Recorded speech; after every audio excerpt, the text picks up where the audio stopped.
बच्चे, तुम मुझे रॉन्ग समझ रहे हो। मैं बिस्किट नहीं खा रही थी। ये बिस्किट्स पीहू बेबी के फेवरेट है ना, तो ये ढक्कन खुला हुआ था। इसमें एंड्स आ जाती, चींटियां आ जाती, तो पीहू बेबी कैसे बिस्किट्स खाती? तो मैं पीहू बेबी के लिए इसे सेव कर रही थी। आप मेरे लिए बिस्किट बचा रही थी ना? दीजिए। Oh yes yes. वैसे मैंने आपको सच में खाते हुए नहीं देखा था।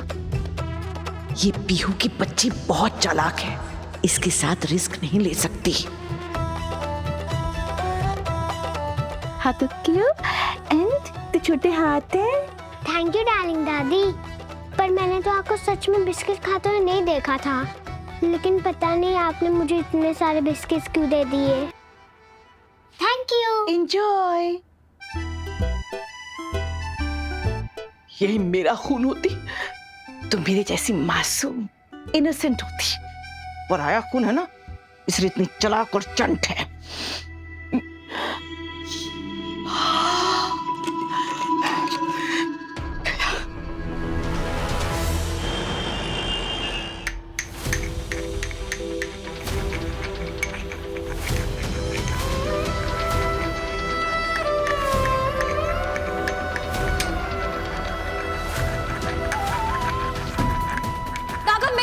चुप रहिए। मेरी बात सुनो। नहीं सुनना मुझे, क्यों सुनूं मैं?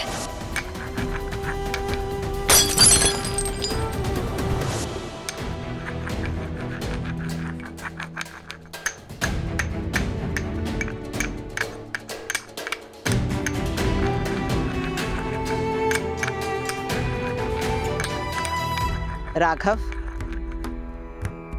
मुझे ऐसे लगता है कि तुम्हारे अंदर बहुत गुस्सा भरा हुआ है और तुम्हारे घर में तुम्हें गुस्सा निकालने के लिए कोई जगह नहीं मिली।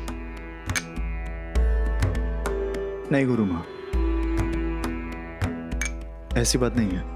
और मैं क्यों गुस्सा करूंगा? पर मुझे तो तुम्हारे अंदर बहुत गुस्सा दिख रहा है राघव। तुम्हारी बातों में, तुम्हारी सांसों में, तुम्हारे हाथ चलाने के तरीके में मुझे तुम्हारे आसपास एक आग महसूस हो रही है। इस तरह हल्दी चंदन पर गुस्सा निकाल के कुछ नहीं होगा राघव। इससे तुम्हारा मन शांत नहीं होगा।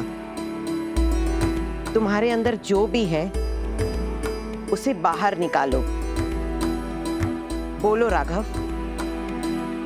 श्री तो ऐसे बिहेव कर रही है गुरु माँ, जैसे मैंने अपना बच्चा जानबूझकर उससे छीना। मैंने भी हमारा बच्चा को है, मेरा दर्द कम कैसे हुआ? और ऊपर से ये पछतावा कि शायद उस दिन मैं रीत के साथ होता तो ये सब नहीं होता। उसने हमेशा मेरा साथ दिया है, उस वक्त भी जब कोई मेरे साथ नहीं खड़ा था। मेरे अंदर की अच्छाई को देखा, लेकिन अब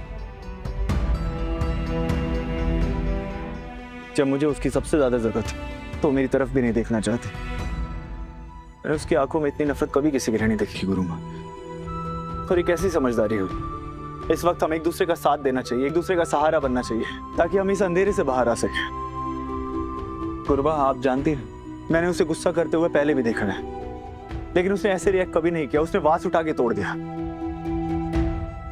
गुरु माँ, वो पल पल मुझसे दूर होती जा रही है। राघव, ये सब मुझे बताकर तुम्हारा मन हल्का हुआ ना? पता नहीं गुरु माँ, पर कुछ अलग सा लग रहा है। राघव, एक पिता चाहे कितना भी अच्छा हो, कितना भी अपने बच्चे से जुड़ा हुआ हो, कितना भी उससे प्यार करे, उसका ख्याल रखे, पर एक पिता पिता होता है। पर एक माँ होती है राघव। वो अपने बच्चे को अपने पेट में पालती है। हर पल उसका रिश्ता अपने बच्चे से और भी ज्यादा गहरा हो जाता है। देखो राघव, मैं ये नहीं कह रही कि तुम्हें तुम्हारे बच्चे के खोने का दुख नहीं है। मैं जानती हूँ तुम बहुत दुखी हो, तुम्हारा दुख सच्चा है, पर तुम अपनी दुख की तुलना रीत के दुख के साथ नहीं कर सकते राघव, क्योंकि वो एक माँ है। 9 महीने तक उसने अपने बच्चे के आने का इंतजार किया है।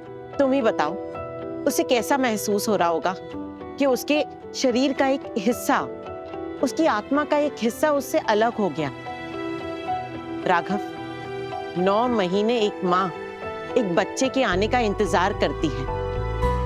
उसके लिए वो 9 महीने का हर एक पल एक नया जीवन होता है राघव। तुम सोच भी नहीं सकते कि रीत कितनी दुखी होगी। और तुम तो कहते हो ना कि तुम उसके जीवन साथी हो, उसकी आत्मा से जुड़े हुए हो। तो मेरी एक बात मानो राघव, तुम गुस्सा मत करो, उससे लड़ाई मत करो, उसके किसी भी सवाल का जवाब मत दो, उसकी कड़वी बातों को अपना अपमान मत समझो राघव। और सबसे जरूरी बात, इस वक्त अपने रिश्ते को सिर्फ अपने बारे में मत रखो। इस वक्त रीत को तुम्हारी जरूरत है, उसका मन टूटा हुआ है। इस वक्त उसके बारे में सोचो, उसका हल निकालो राघव। तुम्हारा हर एक कदम रीत के मन पे लगे हुए घाव को भरने के लिए होना चाहिए।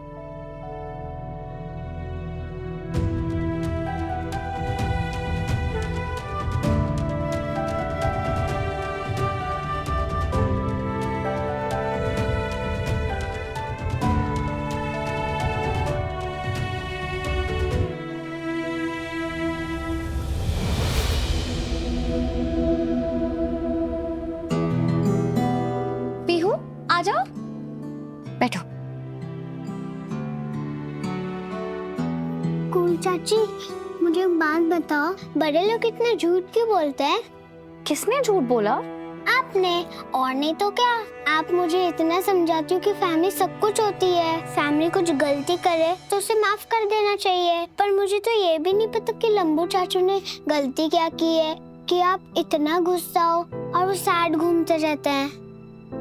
जब से आप उनसे बात नहीं कर रही ना, तब से वो किसी से बात नहीं कर रहे हैं और ना मेरे तरफ देख रहे हैं। और वो मुझे गोदी में उठा के एरोप्लेन की तरह गोल गोल फास्ट फास्ट नहीं घुमा रहे।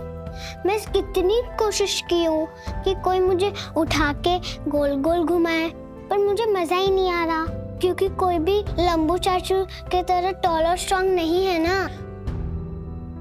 नहीं पीहू, मैंने आपसे झूठ नहीं कहा। तो आप लंबू चाचू को माफ क्यों नहीं कर देती? ऐसा क्या हो गया कि आप दोनों एक दूसरे सैड हो गए? आप लोग हैप्पी भी तो हो सकते हो। मैंने भी ऑर्फनेज में बहुत सारे झगड़े की, पर हम सब सॉरी बोल के फ्रेंड्स बन जाते थे। आप दोनों भी ऐसा करो ना। पर आपको पता है मैंने एक दिन स्वीटी के साथ क्या किया था? मैं उसकी डॉल तोड़ती थी और वो मेरे से इतनी गुस्सा हो गई, और फिर मैं पता है क्या की, मैंने कार्ड लिया और फिर मैंने उस पे सॉरी लिख दिया और उसको वापस से दे दिया, और फिर वो हम दोनों वापस से फ्रेंड बन गए। आप भी ऐसा क्यों नहीं करती?